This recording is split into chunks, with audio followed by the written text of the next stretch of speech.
We're unmuted. Oh, here's Evelyn. Evelyn. Okay. All right, so we We'll are stop now waving. We'll live. stop waving at our friends from Israel. Yes, we won't mention Evelyn Jacobs by name. No. Okay. Okay. Well, so good morning, everyone. Shavua Tov, a good stuff. And it's wonderful to be able to share Sunday morning coffee with you all, especially with such good friends, Dr. Robert and Dr. Esther Libman, who are really, it's become somewhat times a cliche to say that someone's a pillar of their community. But I think in this case, it's not a cliche because first of all, I've never met a more busy couple that are so productive and doing so much in their medical practice, but they always manage to have time to help out in addition to their patients, to help out and be, amazing contributors to the Jewish community, using their medical expertise in so many other aspects of their lives. And I've had the privilege of studying Daf Yomi with Dr. Robert Libman for a number of years, and have the honor of having them as down the block neighbors. And so it's wonderful to welcome them in one of our Sunday morning conversations. And this conversation is overdue because we've been in the midst of a pandemic for over a year. And both Bob and Esther, if I can call you that affectionately, because we're among friends, have been very involved, not only in their in respective private practices, but also in helping the Jewish community in general maneuver through this by proper messaging and giving proper instructions and helping formulate policies for shuls and schools throughout the Jewish community here in the GTA. Maybe you could start off by telling us, what is this? Is it called Kol HaKovid? Is that what the group of doctors is called? So let me just welcome you, Bob and Esther, and tell us a little bit about yourselves, and then reflect on what I've just spoken about. Thank you. Well, there are really two groups, I guess, that are relevant. Perhaps one is Kol HaKovid and one is the Raphael group. Kol HaKovid, I think, is more of a general information to the community. And I think you've often quoted it, if I'm not mistaken, Rabbi, and it's sort of was developed during as a response to the pandemic to help the Jewish community in particular be properly informed. And Ari Greenwald, that's right, he was, I think, the founder. Just prior to, coincidentally, just prior to the pandemic starting, an Orthodox Jewish physicians group, not related to the pandemic because the pandemic hadn't started yet, but was developed by Chaim Goldberg as an opportunity for physicians to become educated around common themes and issues in the community. It was more of we weren't quite sure the direction we were going to go, but it started, and then the pandemic hit within a month or two, I think, almost, if I'm not mistaken, timing-wise, a few months. And a chat group grew out of that early meeting, and the entire focus of the chat group of the Raphael Society, which is really geared for medical doctors in the community of all kinds of different physicians, specialties, family docs, contribute and are involved in the chat. I don't know how many doctors are on. Do you know how many doctors are on? It's pretty, sort of the Orthodox. Yeah. The Orthodox docs, actually. So what happens is that there are certain docs that are very knowledgeable about the pandemic and public health. For instance, Dr. Barry Pecos is sort of our mate. Mostly what happens is people will shoot questions back and forth to each other, and different doctors will respond or ask other questions. And when push comes to shove, people will say Barry, question mark, like, because he's sort of the final arbiter, you might say, or the final resource. But Dr. Barry Pecos is a very well informed public health physician, as well as he's clinically involved in emerge work and so on. So we all look up to Barry as one of our resources. Okay, so let me back up for just a moment before we get into knee deep into discussions about how to manage this pandemic. Tell us a little bit. I mean, most of the people that are watching probably know you quite well, but I'm sure there's probably an even number of people, if not more, who have never met you before. Tell us a little bit about yourselves, what kind of physicians you are, how you got involved with the Orthodox community, and what you've been doing with your lives for the last few decades. Well, I was going through medical school at U of T, and I was looking for a husband. I was looking for Bob, and I was worried at that time that, will I be able to find a husband who wants to marry a doctor? Women want to marry doctors, not so many male doctors want to marry doctors. So not that I only was looking at doctors, but I was single and looking, and I was also becoming, I guess I was being makarved by Ishitora. And one of the professors at U of T in my last year of my family practice program, which means if I didn't find a husband during that program, I was going to have to marry a patient, which is completely forbidden. So I was in my last year of the program, and one of the professors who I didn't even know was Jewish, and it was actually Eric Lowey's father, David Lowey, for people who know Eric and Molly Lowey. And he was one of my professors. He invited me for a Shabbos meal, even though I didn't know he was Jewish. He said, "You want to come over for a Shabbos meal?" And I said, "Sure." "Whose?" And then he said, "Mine." And then, of course, it was become apparent he was Jewish. I went over to that meal thinking Bob was going to be there or someone who was appropriate. And no, they were just being friendly. There was no Bob. There was Eric. Eric is 10 years younger than me. So I thought, oh, they were just being friendly. It wasn't a fix up. But at the end of the meal, Joyce Lowey, David's wife, and of course, Eric's mother said, "We have someone who we've been trying to fix up, and would you like to meet Bob Libman, who is a doctor?" And I got really, well, isn't that nice? And sure, I'd like to meet him. And then I realized the next month I was going to be very busy at Addiction Research Foundation for an entire month. I wasn't going to be home. I bought an answering machine so I could receive Bob's call. I was practicing my outgoing message so it would sound warm and friendly. And every day, every morning, I'd come back and Bob had not called. And I thought, he's never going to call. I was busy. And then the first night I was home, Bob called. And I thought, he is so wonderful. I think I'm going to marry this guy. Hope he's not really, really ugly. And that was the beginning. And then we, after that phone call, we met, and I thought, this is my husband. Well, I felt the same, interestingly enough. Joyce Lowey, Dr. Lowey's wife, Eric's mother, was she had been trying to fix me up with a number of people, and when I had that phone call with Esther, I also knew that moment. We spoke on the phone for well over an hour, a couple hours maybe, and I knew at that moment, and it was really great. And then I was, in the meantime, being makarved through Lubavitch. So we ended up having a mixed marriage. It was a bad age. We had two tables and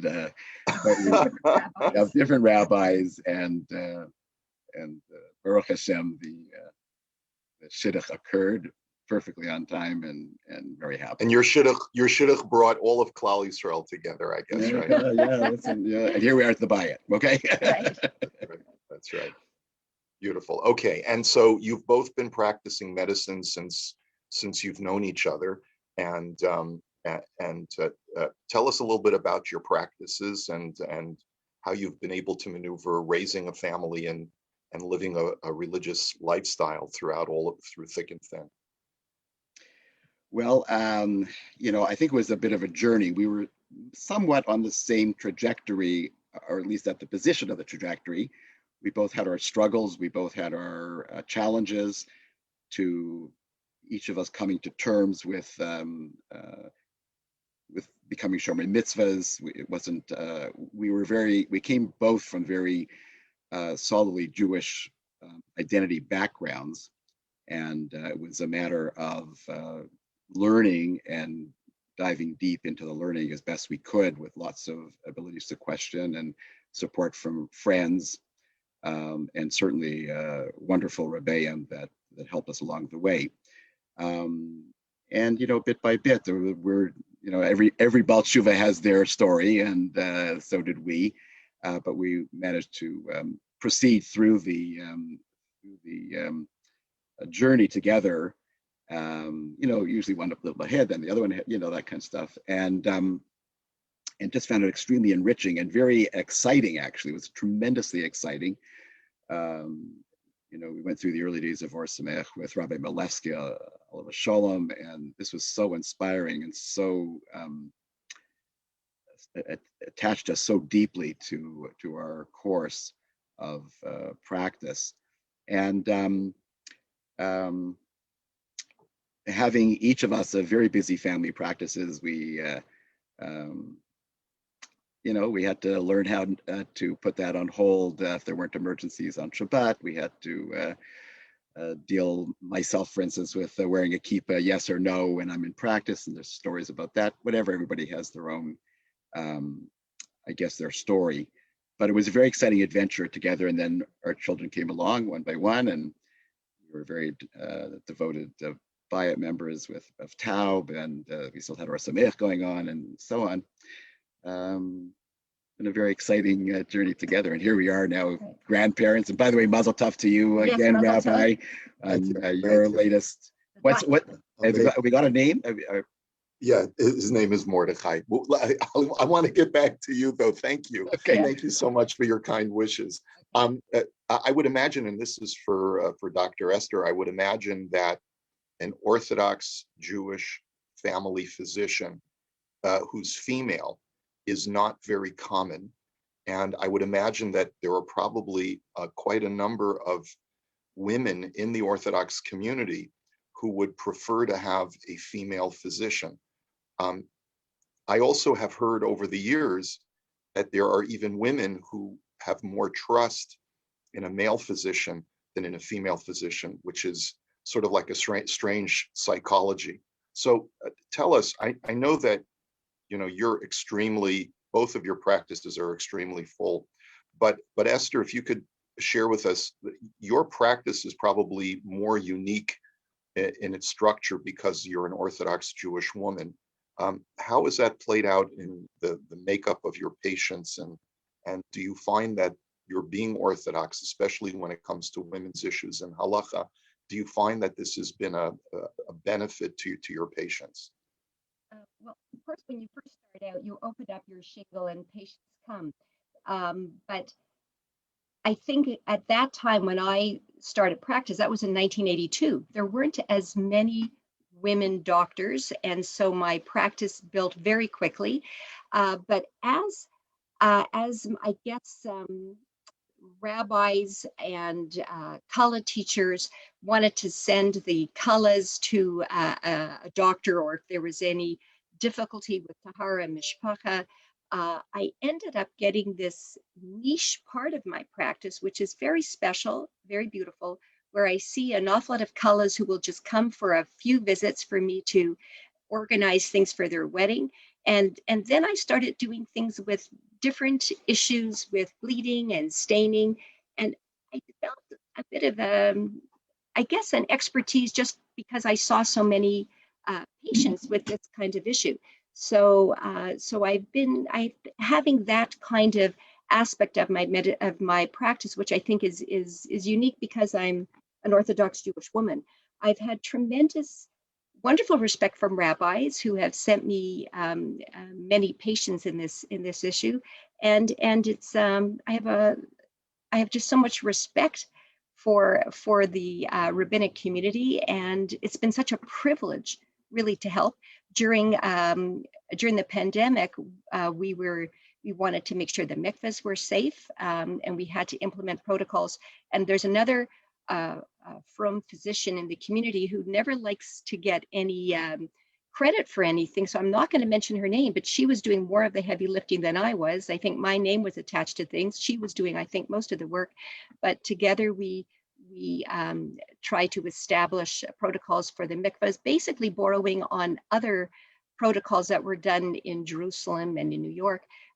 So that makes my practice a bit more unique in that sense. Yes, and I remember us having extensive conversations for the Bayit Mikvah, and I have to say that one of the reasons why I'm so proud to call you friends and have you as part of our community is that you were instrumental, Esther, in helping us develop many of the protocols for the Bayit Mikvah, which I hope I'm not bragging when I say we were the leading edge for the community in setting up safety protocols for our mikvah, which I think became then the standard for the rest of the other mikvahot in the community. I think you're correct. I think Lisa Berman, who looks after the Bayit Mikveh, is a superstar, and Yes. was adopting guidelines before we had a chance to tell her about the guidelines. So she's a superstar, and I think our mikveh has a reputation for that. So there are women down south who wanted to come to the Bayit Mikveh because they felt it was going to be safer there. But I think that we have hopefully managed to keep all the mikvehs safe, and yeah, but I think that's because of Lisa's leadership here. Yeah. Let me also mention that because we were so quick to address the safety issues of the mikveh, to set up masking for our mikveh attendants and sterilization and antiseptic surfaces and all of these kinds of things, our guidelines were actually incorporated in the OU's and the RCA's guidelines that were implemented throughout North America. So you should be very proud that you and Lisa had a big hand in that. But thank God, at least I'm not aware of any cases of COVID having arisen through mikveh use, and I think that's largely due to the very careful precautions that we've taken. Would you like to add anything to the whole mikveh issue during COVID, Esther? I mean, I know that there have been women who have been fearful of going to mikveh over this past year because of health concerns. What would you say to a woman who still may harbor some apprehensiveness about using the mikveh? I think the mikvahs are, in fact, are actually very safe. I think that we have to take a look at the behaviors that are not safe, and that really is people who are face to face with no masks and no protection. And once you have an environment where everybody is masked and everyone is very briefly involved with anybody else at the mikveh. So during the tefillah, it's quick. Like the woman comes in, she doesn't shower actually at the mikveh. She comes in, she almost immediately goes to the pool. She does her tefillah and she leaves. It's very, it's brief and it's very protected and it's very clean. So I think that Baruch Hashem, everything has gone very, very smoothly. So I do feel it is a low risk activity. I think when people have little children that go off to play with other children and come home, that's higher risk actually. You know, the mikvahs are a lower risk activity. We should send them to the mikveh. If the children could play in the mikveh, it would make it safer. Okay. Yeah. And Bob, let me ask you, I want to go back to something that you had just mentioned about physicians developing a chat group and coming up with guidelines and protocols. One of the things that, one of the concerns about this whole pandemic has been how much do the doctors really know about this disease, and how often are they getting it right, and how often are they getting it wrong? The sort of like for many people, Anthony Fauci has been like a target of criticism, and in general, many people say, well, even the doctors don't necessarily know what's going on, and so it's sort of like is it the blind leading the blind, and so forth. So what I want to ask you really is, how much do you really know? And not you specifically, but you, physicians in general, and how confident are you, and how confident should we, the general public, be in many of these guidelines that have been set up for the general public and for the Orthodox community specifically? Well, I think this is a very important issue, but I think we could start by saying that in medicine generally, uh, there's a progression. So, and it's not. I don't think the public may be aware that what we're seeing in terms of changing guidelines and changing information, this is what doctors deal with all the time. It's happening at a little bit, obviously, of a more at a faster pace because the pandemic has scientists grappling with this all around the world all at once. But also, it's in the news constantly, and so I think that it's a bit challenging for the public to grapple with the fact that what they were told yesterday were masks, or not yesterday, but last year, where masks don't matter, and then suddenly masks are everything that's so important. That's because medical research moves along with the information. And that can be very troubling and discomforting for patients to hear, wait a minute, I thought that this was true, and now you're telling me something else is true. And that's because medical science progresses. It's just progressing in front of everybody much more than it ever has before with other information. I mean, we change cardiac drugs quite frequently. You'll go to your doctor. Your doctor will say, there's this blood pressure pill. We have a better one now for you. And, but that isn't splashed for everybody on the television and on social media. So they're not hearing about that. That particular person is sort of digesting that piece of information from their own personal doctor, but they're not hearing about it in the media widespread. So how much do we really know? I think that the question is who knows what.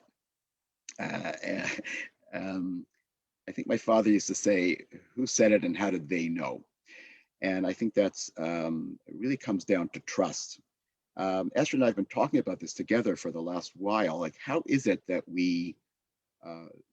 we trust a doctor who tells us something, or a specialist, or somebody in the field, a specialist? And I think trust it goes beyond this pandemic and information, and has to do with all of areas of our lives. Actually, when I get on an airplane, I'm trusting the ground crew, and I'm trusting the licensing bodies of the pilots. And if somebody says to me that their their cousin George is building an airplane in his backyard, and he says that they won't give him a license because they're in cahoots with the fuel companies and the airline industry, but George knows how to fly, and I'll say, well, go look go ahead. I'm not going in that airplane. Can anything go wrong with an airplane? Yes. Nothing's perfect. So I think that we have a chain of trust. It's who has guided us up until this time. Who are the doctors that we look to? And I think we've had the privilege of attending the lectures from Dr. Rabbi Aaron Glatt in New York, who we've known through Torah in Motion at our conferences over the years. And you sort of get to know somebody. I think one of the things that I have found particularly helpful is when a doctor is presenting information with some humility, then my ears perk up. Somebody who is saying things with definite, this is the way it is, I'm always a little suspicious of that person. They may be right, but I'm a little suspicious because I know how fluid our medical knowledge is. And so a doctor says, this is where the data is leading us so far today. That's something I can kind of already my ears perk up that that's somebody that I probably can trust. And on the other hand, the Jewish community, I was thinking about this the other day, that we are the descendants of an outlier. Avram Avinu was an outlier. He was not part of the mainstream. And maybe this is in our DNA as Jews, where we're looking for the outlier. We're looking for novel information that is different and maybe better, hopefully. But I think the Chachamim have advised us that in situations like this, at least that's what I understood from Rabbi Glatt, that we listen to the Mumchim, we listen to the majority of the experts. And really, there's a general, I think, judged consensus about a lot of things in the pandemic. It isn't quite as um, disparate as we might think. There are outliers out there. By the way, in history, there are different outliers besides Avram Avinu in all kinds of areas of life in history. But for every Avram Avinu, there's thousands of kooks, really. And you have to have a trust in somebody to know who's a kook and who is really grounded. And well, that's a great aphorism. One man's kook is another man's Avraham Avinu. That's right. I guess that's true. And yeah. But I think that the experts. I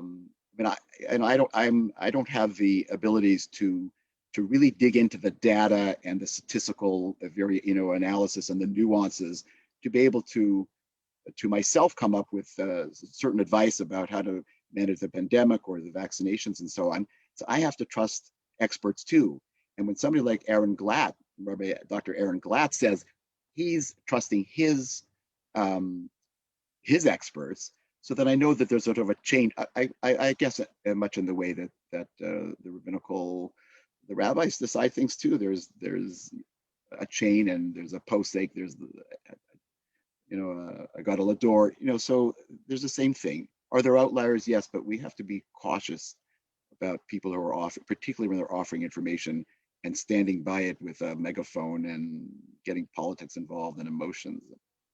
I can't. But there is, but there is something reassuring about a voice of authority saying this is the way it is. And I think perhaps one of the areas of added anxiety that has built up during the pandemic is when we look towards our experts, and even many times they say, we are just learning to understand what this disease is all about. And there's still things that we haven't figured out yet, like even how this all started and how it interacts with the body and the vaccines and so forth. I think this adds somewhat to the anxiety and stress that many people are feeling. And so what would you say to someone who is feeling that anxiety? How would you try to allay their concerns? I think people have to start becoming, if they haven't already done this, they have to start becoming comfortable with some uncertainty. But there's always uncertainty. In fact, they said one of the personality characteristics that they want to attract in medicine is people who are chronically dealing with uncertainty most of the time. And you try to shrink the uncertainty as much as you can, but there is this humility of we do not know it all. All we can do is our very, very best to give the best advice at any time, and try to source out the best sources for that advice.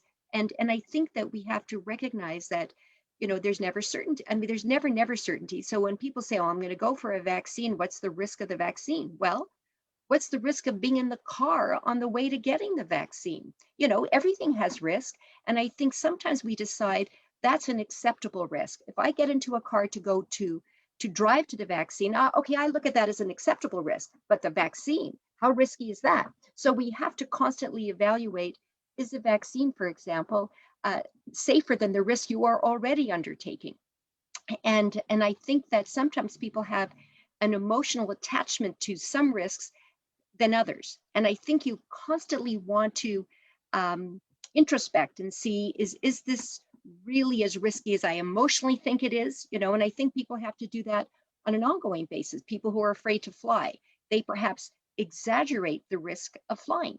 And I think there is an emotional attachments to certain areas of how we've been responding to the pandemic. And there are some people who are passionately, for example, anti-vaccine, for no good scientifically driven reason for that. But there's an awful lot of suspicion and fear, which we are seeing, which may in fact impair our ability to get out of this pandemic. I think as physicians, I think Esther brought up a very good point about uncertainty. And on the one hand, you want your doctor to tell you this is the medicine you should take and this will help you. And the doctor has to know with some humility that at that moment, that is true. But there's a certain way of approaching it without engendering too much anxiety in the patient. I mean, if the pilot announces as he's taking off the number of crashes that have occurred in aviation history, I think that wouldn't be a good idea. But he gives us confidence that that it looks okay. And I think that's sort of the art of medicine to a certain extent, that you approach it with humility, knowing inside yourself that what you thought was absolutely 100% true, because that's what your professors taught you, some years ago, but such and such a thing, it's diametrically opposed information now. And that sort of dealing with uncertainty, but then at the moment that you are trying to help your patient, whether it's individually or perhaps in the public, you still have to give a directive. You can't give a blood pressure pill and not give a blood pressure pill. It reminds me of Rabbi Milewski's analogy that he used to tell us about when a surgeon goes in to do an operation. He may only, say, take out an appendix. He may only be 51% certain that that it's an appendicitis, but he has to go in with 100%. He can't sit on outside the abdomen. Then he's made another decision. If he goes into the abdomen, he's going in as though it's 100% for sure appendicitis, and that's what he's going in. That's why he's going in. He may change his course of direction as he goes in. I guess he was giving this as a religious concept. You may have doubts, but you either put on tefillin or you do not put on tefillin. It's right, right. And if I can continue that analogy, I can tell you certainly that especially in dealing with certain people who come to me with shilas, there are some people who I can explain that in your particular situation, there's a certain gray area in halacha, in your particular situation. And therefore, you have the discretion to make certain decisions on your own. But there's another kind of person who would ask me that same question, where I would feel that based on their personality, they need me to give them absolute black and white instruction. And so that's the difficulty, is that when you're dealing with a pandemic that affects everyone in the community, it's very hard to know how to sort of maneuver the difference between letting people know that there is a certain level of uncertainty, and at the same time provide for those who really need it, give them a certain absolute level of direction and instruction as to this is the way to go. So let me add, yeah, sorry. I'm going to say it's the same thing. A lot of times a patient may need a blood pressure pill. Some of the studies would suggest that would be a good idea, but then I share that decision making also with the patient that can handle that kind of uncertainty, and they'd say, "No, doc, I'd like to try to see what I can do in the next few months with my diet and exercise and so on." And other patients, they want to, "Doc, you decide for them. You tell me what to do." Right, there you go. All right, so talk to us for a moment about how we in the Orthodox community, how first of all, let me back up 1 second.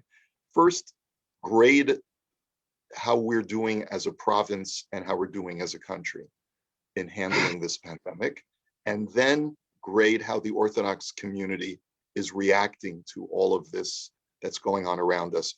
How are we, as far as, compare us to the general population as far as our levels of compliance? Bob, you alluded to this before by saying, the Jewish community, because it's in our DNA to be the outlier, we sometimes may be a little bit more suspicious or mistrusting of voices of authority that come from outside the Jewish community. So especially in a pandemic where we know Canada has not been exactly stellar in comparison to other countries around the world, how would you grade how our government's been doing? And as a sort of a second part of that question, how are we in the Orthodox community reacting to what's going on? Well, I'm not sure of all the ins and outs of how the government is doing. It's you hear the pundits on television and on social media being quite critical, and we're not really there behind the scenes. It's very easy to criticize different levels of government and their handlings. There may be some incompetence, there may be some, but we don't have crystal balls. And my hunch is, and I think I got a little sense of this from Isaac Bogoch. I don't know if you know, he's a doctor at University Health Network, who's an infectious disease specialist, and he's now he's a Jewish guy, and he's been appointed to the vaccine advisory committee in Ontario. But we have to be careful about placing too much blame on different groups. I mean, there could be some political things going on that are behind the scenes that we'll never know about. We certainly have found ourselves in a mess, obviously. I mean, how we got here, I'm no politician. I don't know exactly what all the ins and outs are, but certainly the planning went, or the plan went bad. We're way down many other countries that are way ahead of us in terms of vaccine rollout and protection. And here we are in the we're not even at the height of the third wave, and it looks like it's going to be even more disastrous than it is right now. It's sort of a bit of doom and gloom, but we'll get through it. But in the meantime, our population has been left largely too unprotected. Our herd immunity is far from available to us, and it's a bit of I understand why people are very frustrated, because we're behind some third world countries, and we really shouldn't be. Why exactly that happened, we'll have to leave that to the opposition parties in the various provinces and the federal government to sort of see if there has been some disturbing elements of incompetence, or maybe there's been some other issues going on that we don't know about. But it certainly is far from what we would have hoped. In terms of the Orthodox community in particular, we're getting a bit of a mix of reactions. I think that docs look towards the Bayit, and to you particularly, Rabbi Adomit. Yes. But you are the leading rabbi as far as being so conscientious and protective, and singularly non-combative with public health directives. It has been so special, and I think the Bayit has been gifted you to steer us through this pandemic, and you've done that's very job. kind of you to say. But at this, it's very kind of you to say thank you. But at the same time, many would say that I'm just the lackey and a fool, because look at all of that. Look at all the richness of Jewish life and Jewish education that we've had to sacrifice as a result. And how can we sanction that just because a bunch of politicians and doctors have told us that we have to remain closed? And how would you respond to that? Well, I think that I think you're saving lives. I think there's been I don't know statistically, but there's been less of a really hard hit pandemic in the 905, I think. I mean, it's variable. There's certain segments that are not doing as well. I think there's a nature of the Orthodox community when they were comparing how many people non-Orthodox Jews interact with, I think, per week. Like, how many faces do you actually interact? Like, it might have been like 7 faces per week in other populations, and I think it's like 152 in the Orthodox community. So there's a much greater likelihood of transmission in your normal day-to-day activity. And let's say non-Jews have Christmas. That's a very big day for them. We have Shabbos. That shows up every week. And so it's a much bigger sacrifice for Orthodox Jews to be safe than it is for a non-Jew to be safe. They don't have to interrupt the normal pattern of their life nearly as much. So it's been much more difficult. And we see that the transmission rate in the Orthodox community is 3 to 4 times that of non-Orthodox communities. There was just an article.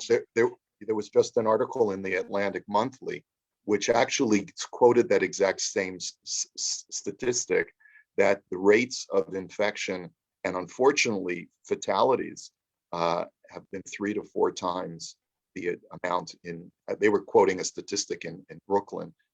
in very, very religious communities than in non-religious communities. And that's tragic, because we're supposed to be we would hope that we're supposed to set the example of preserving life, which we hold as the highest mitzvah, is pikuach nefesh, of saving lives. So I'm not asking you to wax theological, because that's for me to do. But Baruch what would Hashem. you what would you say, to a patient who says, this is crazy.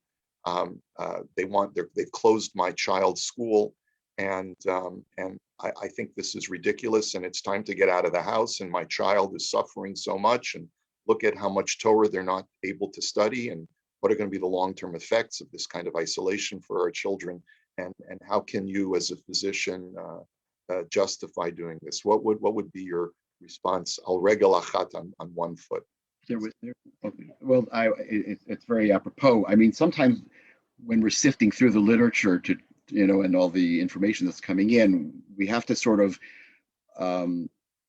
look to people who are weighing things in a judged manner, and are able to sift through what's really going on in terms of risks and benefits. Just last night after Shabbos, on our Raphael site, the one I was talking about for the doctors, somebody posted a very interesting comment from a pediatric infectious disease specialist from McMaster, and put it out there, and asked Barry Pecos, like, what do you think? And I haven't read his response yet, but what she was saying was that we have to look seriously at the schools, what's happening to our children in the schools, and what's happening if our children aren't in school, what kind of long-term damage just by being out of school can that have on their lives, and then the risk of the problem with the pandemic itself. So, these are very real questions, and I don't think that we have all the answers, but we have to grapple with them and try to come to terms with it. How infectious is it? How much damage? And these are pros and cons, risk benefits that we have to look at. And I also think that we have to put this in historical perspective as well. We are a people that have a history of the Holocaust. Horrible. And among catastrophes that are happening to us, we are all our meals are, pretty much, let's say in Thornhill, where we're all eating, we all have our warm or our warm homes. We have plenty of food. We have toilet paper now. So I realize that we've suffered deprivation of our normal interactions, but it's relatively a breeze compared to pogroms, the Holocaust, from horrible things in our history. So I sort of try to tell people, let's put this in proper perspective. Let's do the absolute best we can do. Let's try to be as safe as we can. Try to interact as much as possible through Zoom, through outdoors, to exercise as much as you can, and hang in there. There is an extremely bright light at the end of this very long tunnel, but I do believe that vaccinations will take us out of this pandemic. And it's such an amazing marvel in science that the vaccines have come out with unbelievable safety data. We could talk about AstraZeneca in a moment, but even AstraZeneca, unbelievably safety data compared to a pandemic, which is very dangerous. So I do think there's a very bright light, and we have to have people hang in there. And I can see how Israel has opened up, so we're not that far behind. We have to hang in. Okay, great. And this would be a good time for me to let people know that if you're on our Zoom call, you're welcome to post a question on the chat, and I'll try to get to your question. There is a big Esther and Bob Libman fan club that's on this call. So I'm going to start with just a couple of questions. One question is, can you talk about hydroxychloroquine and plasma as treatment options, and are they being offered for Canadians who are in the hospital now, or should they be offered? talk about you want to talk about the Monoclonal antibodies. That's okay. So hydroxychloroquine, it's been used for many years. It's it has its own side effects, potential cardiac arrhythmias and so on. But it's been used in for autoimmune diseases and uh, for physicians for many years, and it's not very expensive. At the beginning of the pandemic, our son-in-law, Effie Liederman, was running the ICU, one of the ICUs in one of the New York hospitals, and they were using hydroxychloroquine, and they were overwhelmed with patients, and they were just intubating everybody. And people was, as you remember, back in March, I think it was in New York, it was a terrible. And so we asked, like, is hydroxychloroquine working? And he said, well, it's all we've got, and there's some anecdotal evidence. But as time went on, it really didn't cut the mustard. It didn't really pan out as something that was going to be helpful. Now there have been other studies, outliers, and fair enough. But really, the mainstream experts that we've come to trust, unless there's some conspiracy out there that is widespread, that all the doctors who are avoiding hydroxychloroquine are part of some massive conspiracy, which doesn't make any sense. It's just not known to be a helpful drug, and we're looking for better things. And so I think that there doesn't seem to be enough evidence that supports its use right now. So it's really not being used in the mainstream. As far as the serum, there's something which is monoclonal antibodies. What happens is when you catch COVID, it takes you several weeks to get really, really strong antibodies, which means that the germ can grow and multiply before your army is ready. And so the thought was that perhaps we can make these exact antibodies to COVID that you could just infuse into the patient early on before their own antibodies are ready, and see if we can help that. Now, these antibodies seem to be more effective for the Wuhan COVID, because COVID has changed, than the COVID with variants, which is now becoming the dominant COVID. But even so, it involves an intravenous infusion, and when they looked at the data, there is actually a dispute of how the data is interpreted, really. I think they feel that for high-risk people who may have a 10% chance of needing hospitalization if they have COVID, then it may decrease that hospitalization by about 4% or 5% of the 10, like now the 10% of people that come in, maybe 4% will then be hospitalized and not the other 6% because of the monoclonal antibodies. Now, I feel that's actually better than nothing.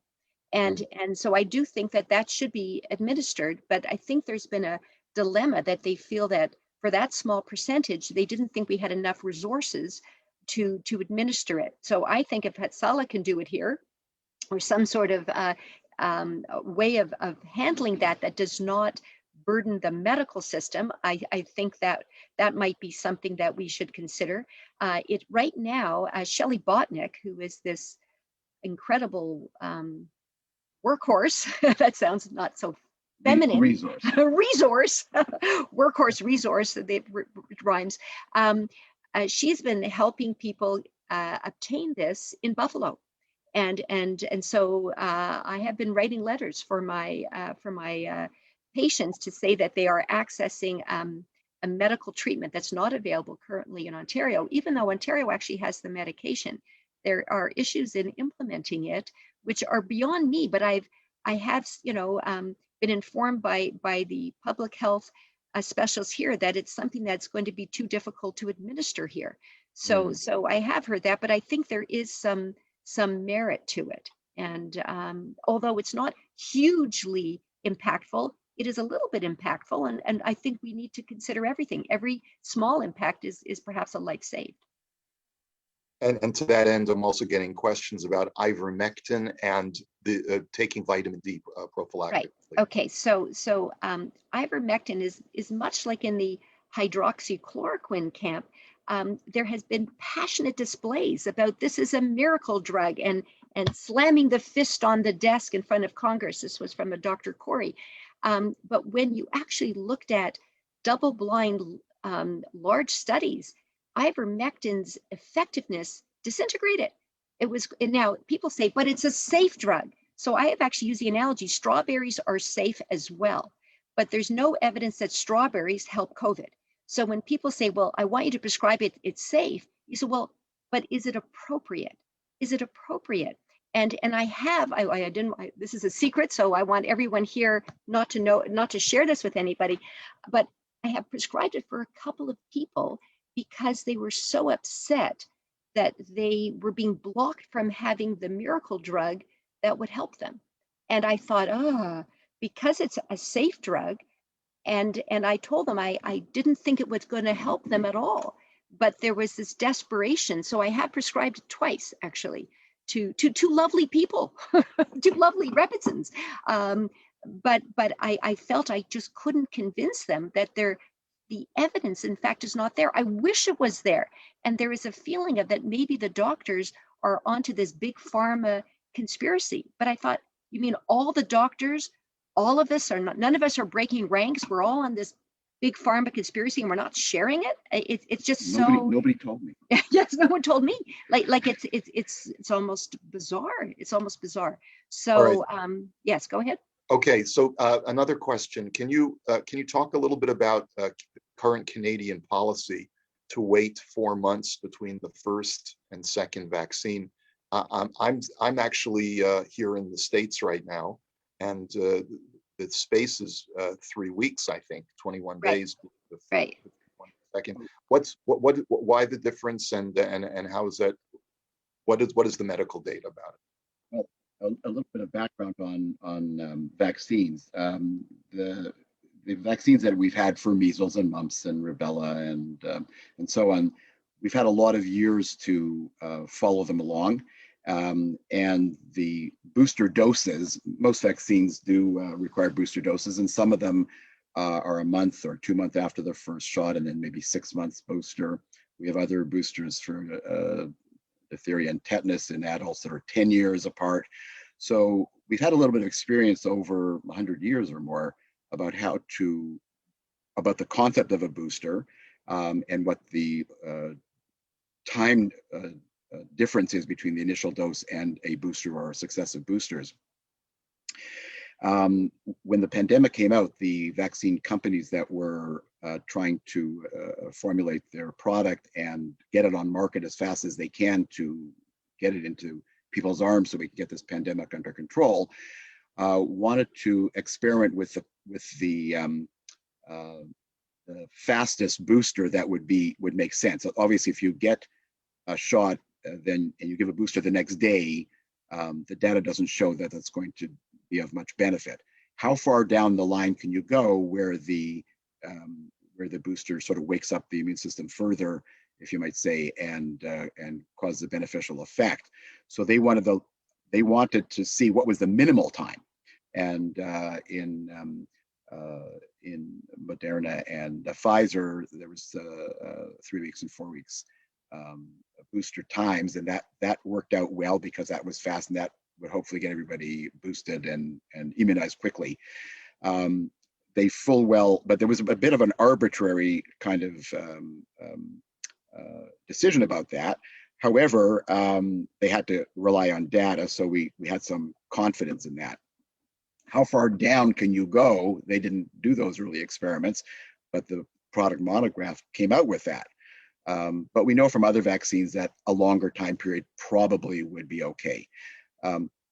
For 4 months, we don't have a lot of data on it, but from previous modeling and previous vaccines, we're probably okay to do it at 4 months. And why do we go? Why has the Vaccine Advisory Committee, has decided on another issue of great importance to the general community, and that is getting some measure of protection through a first dose, and getting more people that are protected. And there's some wisdom to that when you're looking at balancing the individual who's going to be more protected earlier and likely will be protected at a longer booster date, a lag, as opposed to the risk of people in the greater community being totally unprotected. Now, you could argue both sides of that, and I think there are good arguments on either side, but that's what our public health policy has given us. And I think the people that are very uncomfortable with it I understand where they're coming from, that it's doesn't have the data behind it that we would like, but we have to weigh that also against protecting people with at least a first shot. We do have data for the mRNA vaccines, so what from Moderna and Pfizer, we have very, very encouraging data for extending it for 2 months. We have very good data for the AstraZeneca for extending that to 3 months. The AstraZeneca was designed for 3 months. But I think this 4 months, and of course people say, is Canada one big experiment? Is that what's happening? So I think what's going to happen is we're going to have the data for that before the 4 months arrives, actually. And I think that this, of course, is being driven entirely because there's not enough vaccine. It's not that the Canadian government and NACI, which is our National Advisory Committee for Immunization, it's not because they say, hey, let's do an experiment. No, this is because there's not enough vaccine. And now we have to steer the country with that realization. And I give this analogy as a sinking ship, and there aren't enough life jackets. So I think they feel perhaps it's better for 2 people to share one life jacket than to have half the people in the boat drown and the other half floating away nicely. So I think we are temporarily clinging to 2 people to one life jacket until more life jackets arrive. I think that's what it is, and I can understand people's concern about it, but the reality is there's not enough vaccine, which is actually why we say if a vaccine presents itself to you, grab it, because we're trying to avoid vaccine preferentialism, because when people delay getting a vaccine, they actually increase their chances of catching COVID, which is pretty dangerous. Okay, so that's a good segue, Esther, into AstraZeneca. Talk to us about it, and what's the hype in the media is that it may present safety concerns. What is your opinion? Right. Okay. So AstraZeneca has been plagued with a couple of self-induced errors with dosing errors they had, and then they had to do some more data. They also, when they initially presented their data, they only had 10% of their population that they studied was over 65. So initially they said, well, that's not enough data for over 65-year-olds. It's only 10% of the thousands of people they tested. So they said, okay, initially the government said Canada will give AstraZeneca, but only to people less than 65. Meanwhile, in Great Britain, Wales, and Scotland, they had used AstraZeneca for the entire population. And they said, 80-year-olds do great with it. So then Canada, a few weeks later, said, okay, fine. Now over 65 also, which I think rattled the community because they're hearing under 65, over 65. And then more concerning is that there is this rare immune response, which seems to happen somewhere between, I've seen it quoted as often as 1 in 25,000 versus 1 in a million, perhaps, although Britain thought they didn't see any. But now in retrospect, maybe they have seen a few where your immune system, sometime between 4 and 20 days, attacks your platelets and it makes the platelets clot. And so people, if they have clotting in their head, will have headaches. If they have it in their chest, they'll have chest pain. If they have it in their leg, it might turn blue and cold and painful. So there is treatment for this. No doctor has seen 2 cases because it's so rare. So all the doctors now have been sent this advisory information on how to treat it, how to diagnose it, how to treat it quickly. But this is a scary side effect, which is rare. So I think if that's the only shot available to you, I would say grab it. But they do find that this side effect seems to occur in people generally like 40 and younger, particularly in women. So they sort of raise the bar and say, then let's not give it to anyone 55 and younger, because it doesn't seem to happen to older people. So I think that this shot has shown unbelievably excellent efficacy in protecting virtually 100% against severe COVID, preventing hospitalization, preventing death if you take the shot. But I suppose we want to protect people from that very, very rare side effect. So they say, if you're under 55, don't take it. What's now becoming a bit of an issue is people who took the shot, there was a window period of, okay, everybody under 65. Well, some 40-year-olds. And of course, people say, well, how did a 40-year-old get the shot? We weren't giving it to them. We're actually talking about healthcare workers. Sure. Healthcare workers actually took it. And so now if you're 37 healthcare worker and you had the first shot, what happens to your second shot now? Because now the advice has changed. And so now they're thinking perhaps these people should have either a Pfizer or Moderna. And then of course, the next question is, well, how is that going to work for the data? Is that going to be protective? These are very difficult situations. They're studying it. I think there's an optimism that they think it will work, but honestly, this is uncharted territory. Still uncharted. But I think they think it makes sense to work. We're almost time. I'm sorry, but I wanted to ask you one more question. I'm speaking to my children who are, in their childbearing years. Any risk of getting the vaccine is there any data that it affects fertility among women or men? Okay, so I just wanted to mention there is a lecture tonight addressing that by world experts on vaccines and you. I think it's called COVID-19 Vaccines and You, very original. If you go to www, because it's tonight at 8 o'clock, www.jowma.org, and to register for that, and you're allowed to have questions. You can also text your questions to 737-443-9868, and that is going to address that. But I think that the information shown now is that this shot does look safe for pregnant women and for nursing mothers, and it has not been shown to cause infertility, even though there was that was alleged, that was investigated, and that in fact was dismissed. But I think this is all still new. We have to chart every adverse effect. We have to be completely transparent. I think that's the issue. I think that we should have a little bit of trust, really, that there's a transparency that it was very, very anxiety provoking when they really pulled out the data and saw some concern about these rare clots. But that also means that our experts at the top are being transparent. They're seeing stuff, they're watching, they're not sort of just trying to pull the wool over everybody's eyes and let's just get this over with and get it done. There is some hesitancy in an appropriate way. So jowma.org tonight at 8 p.m. Eastern Time. Right. And that is Jewish Orthodox Women's Medical Association. Is that what it is? Yes, Jewish Orthodox Women's Medical Association.org. All right. So I had never even heard of it. So I'm glad that you're bringing this to our attention.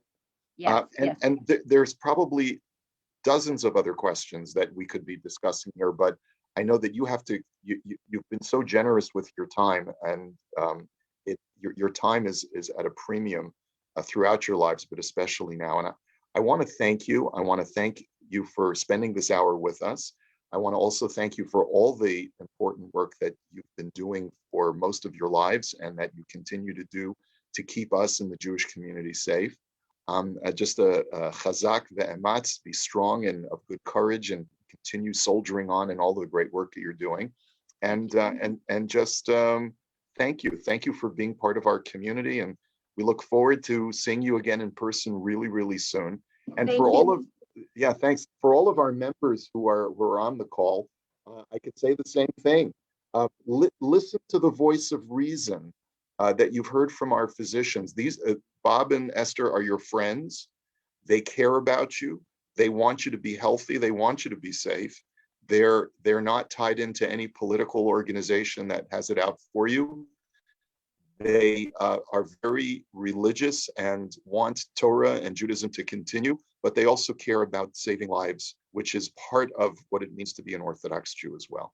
So with all of that, you got a lot of love in the comments and from your friends. So I just wanted to say, Bob and Esther, thanks. Is there anything that you just want to finish with, just to say goodbye? We want to thank you. Thank you, Rabbi. It's our spooks it was to be a able to do privilege this. to be able Yeah. to appear and to answer some questions and get some Yes, support yes. also back. And Yeah. thank you, Rabbi, for all that you're doing Yes, for the thank community. you. You're a And big- you and you, we Bob love and all Esther. of you. Thank you. You have most important. You stay safe also, and continue to be a guiding light for us. Okay. Thanks so much. Thank All you. right, Thank Shavua you. Tov, Bye, everybody. We'll talk everybody. to you What's soon. everybody? Shavua Tov. Bye.